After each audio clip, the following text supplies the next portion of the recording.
В Чувашии ужесточенный режим повышенной готовности, введенный в связи с коронавирусом. Распоряжение об этом подписал временно исполняющий обязанности главы республики Олег Николаев.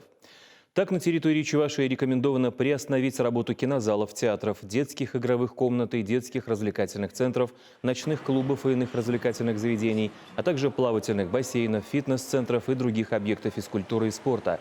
Предпринимателям и торговым сетям предлагается расширить возможности дистанционного заказа товаров и доставки их на дом. Жители Чувашии старше 60 лет должны будут находиться на карантине. Как отметил временно исполняющий обязанности главы республики, режим самоизоляции поможет пожилым людям, которые находятся в особой группе риска, обезопасить себя от возможного заражения. При этом своим распоряжением руководитель региона рекомендовал не прекращать предоставление услуг сотовой связи и подключения к интернету людям старше 60 даже при нулевом или отрицательном балансе. Олег Николаев также распорядился в первоочередном порядке обеспечивать медиков средствами индивидуальной защиты.